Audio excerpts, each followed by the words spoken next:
News ಎಟ್ 4 ಗೆ ಸ್ವಾಗತ. ನಾನು ಸೌಮ್ಯ ಮಳಲಿ. ಆರೋಗ್ಯ ಸಚಿವ ಸುಧಾಕರ್ಗೆ ಸಿಎಂ ಟಾಂಗ್ ಕೊಟ್ಟಿದ್ದಾರೆ. ಆರೋಗ್ಯ ವ್ಯವಸ್ಥೆ ಸರಿ ಇಲ್ಲ ಅಂತ ಸಿಎಂ ಬೊಮ್ಮಾಯಿ ಬಹಿರಂಗವಾಗಿ ಹೇಳಿದ್ದಾರೆ. ಆರೋಗ್ಯ ಸಚಿವರ ಎದುರಲ್ಲೇ ಸಿಎಂ ಅಸಮಾಧಾನವನ್ನ ವ್ಯಕ್ತಪಡಿಸಿದ್ದಾರೆ. ಆರೋಗ್ಯ ಸಚಿವ ಸುಧಾಕರ್ಗೆ ಈ ಮೂಲಕ ಸಿಎಂ ಟಾಂಗ್ ಕೊಟ್ಟಿರುವಂತದ್ದು. ಆರೋಗ್ಯ ವ್ಯವಸ್ಥೆ ಸರಿ ಇಲ್ಲ ಅಂತ ಸಿಎಂ ಬೊಮ್ಮಾಯಿ ಅವರು ಹೇಳಿದ್ದಾರೆ.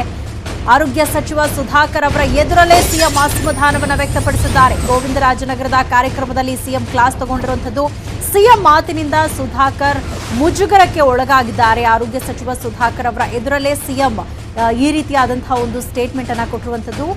ಆರೋಗ್ಯ ವ್ಯವಸ್ಥೆ ಸರಿ ಇಲ್ಲ ಅಂತ ಸುಧಾಕರ್ ಅವರ ಎದುರಲ್ಲೇ ಸಿಎಂ ಬಹಿರಂಗವಾಗಿ ಅಸಮಾಧಾನವನ್ನ ವ್ಯಕ್ತಪಡಿಸಿದ್ದಾರೆ. ಸಹಜವಾಗಿ ಇದು ಸುಧಾಕರ್ ಅವರಿಗೂ ಕೂಡ ಒಂದು ರೀತಿ ಇರುಸುಮುರುಸು ಉಂಟಾಯಿತು. ಗೋವಿಂದರಾಜನಗರದ ಕಾರ್ಯಕ್ರಮದಲ್ಲಿ ಮಾತಾಡ್ತಾ ಸಿಎಂ ಈ ಒಂದು ಸ್ಟೇಟ್ಮೆಂಟ್ ಅನ್ನ ಕೊಟ್ಟಿರುವಂತದ್ದು. ಆರೋಗ್ಯ ವ್ಯವಸ್ಥೆ ಸರಿ ಇಲ್ಲ ಅಂತ ಆರೋಗ್ಯ ಸಚಿವರ ಎದುರಲ್ಲೇ ಸಿಎಂ ತಮ್ಮ ಅಸಮಾಧಾನವನ್ನ ವ್ಯಕ್ತಪಡಿಸಿದ್ದಾರೆ. ಗೋವಿಂದರಾಜನಗರದ ಕಾರ್ಯಕ್ರಮದಲ್ಲಿ ಸಿಎಂ ಮಾತಾಡುವಂತಹ ಸಂದರ್ಭದಲ್ಲಿ ಆರೋಗ್ಯ ವ್ಯವಸ್ಥೆ ಸರಿ ಇಲ್ಲ, ಆದಷ್ಟು ಬೇಗ ಸರಿ ಮಾಡುವಂತಹ ಪ್ರಯತ್ನವನ್ನ ಮಾಡ್ತೀವಿ ಅಂತ ಸುಧಾಕರ್ ಅವರ ಎದುರಲ್ಲೇ ಸಿಎಂ ಹೇಳಿದ್ದಾರೆ.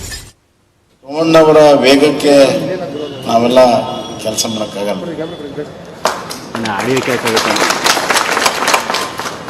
ಅವ್ರು ನಮ್ಗೆ ಹಿರಿಯರು, ಆದರೆ ಕೆಲಸ ಮಾಡೋದ್ರಲ್ಲಿ ಎಷ್ಟನ್ನ ಏಜ್ ನಿಮಗೆ? 70+.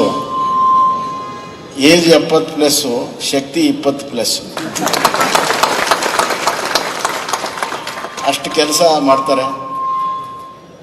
ನಗರದಲ್ಲಿ ಸೇವೆಯನ್ನು ಒದಗಿಸುವುದು ಕಷ್ಟ. ಅಂಥದ್ರಲ್ಲಿ ಎಲ್ಲ ಅಧಿಕಾರಿಗಳನ್ನು ಜೋಡಿಸಿಕೊಂಡು ಅವ್ರಿಗೂ ಹುರುಪು ಹುಮ್ಮಸ್ಸನ್ನು ತುಂಬಿ ಕೆಲಸವನ್ನು ಮಾಡ್ತಿರುವಂಥದ್ದು ನಮಗೆಲ್ಲರಿಗೂ ಬಹಳ ಸಂತೋಷ. ಗುಜರಾತ್ ಸಿಎಂ ಯಾರಾಗ್ತಾರೆ ಈ ಕುರಿತಂತೆ